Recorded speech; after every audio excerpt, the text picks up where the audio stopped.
ഞാൻ മീൻ വാങ്ങിച്ചത് യൂട്യൂബിലും ഇൻസ്റ്റഗ്രാമിലൊക്കെ വൈറലായിക്കൊണ്ടിരിക്കുന്ന ഒരു അയലക്കറിയുടെ റെസിപ്പി ട്രൈ ചെയ്യാൻ വേണ്ടിയിട്ടാണ് കേട്ടോ. മീനൊക്കെ കഴുകി വൃത്തിയാക്കി വെച്ചതിന് ശേഷം ഞാനൊരു മൺചട്ടിയാണ് അടുപ്പത്ത് വെച്ച് കൊടുത്തിരിക്കുന്നത്. അതിലേക്ക് ഞാൻ വെളിച്ചെണ്ണ ഒഴിച്ചു കൊടുത്തിട്ടുണ്ട്.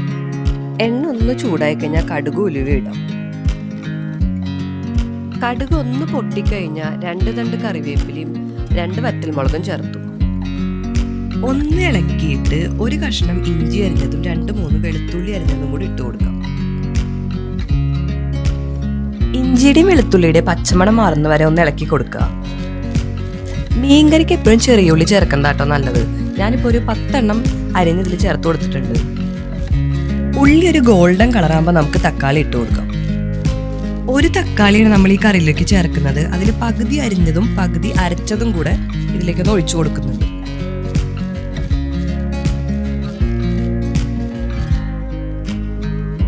തക്കാളിയുടെ കൂടെ തന്നെ പൊടികളും ഇട്ട് തുടങ്ങാം. 1/4 സ്പൂൺ മഞ്ഞൾപ്പൊടി, 1/2 സ്പൂൺ മല്ലിപ്പൊടിയും 1 സ്പൂൺ കശ്മീരി മുളക് പൊടിയും ചേർത്ത് ഇളക്കി കൊടുത്ത് ഒരു നാരങ്ങ വലിപ്പത്തിലുള്ള പുളിയും കൂടെ ഒഴിച്ചു കൊടുക്കാം.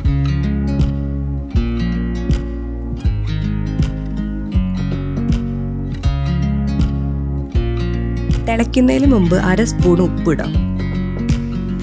ചട്ടി ഒന്ന് അടച്ചു വെച്ച് അതൊന്ന് തിളയ്ക്കാനായിട്ട് നമുക്ക് വെയിറ്റ് ചെയ്യാം. മസാല എല്ലാം എന്താ നന്നായി തിളച്ച് കിട്ടിയിട്ടുണ്ട്. ഇനി നമുക്കിതിലേക്ക് മീൻ കഷ്ണങ്ങൾ ഇടണം.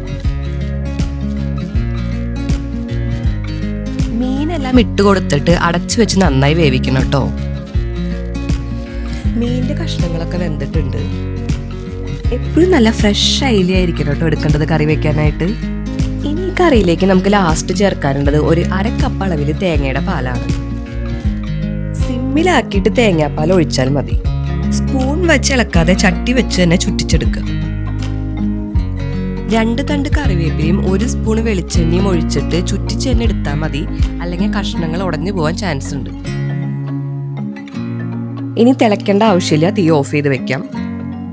സത്യം പറയാലോ, റെസിപ്പി കണ്ടപ്പോൾ ഞാൻ ഇത്ര സക്സസ് ആവുമെന്ന് വിചാരിച്ചില്ല. നല്ല സൂപ്പർ ആയിട്ടുണ്ട്. എല്ലാവരും റെസിപ്പി വീട്ടിൽ ട്രൈ ചെയ്ത് നോക്കുമെന്ന് വിശ്വസിക്കുന്നു. അപ്പം നമുക്ക് അടുത്ത വീഡിയോ കാണാം. ബൈ.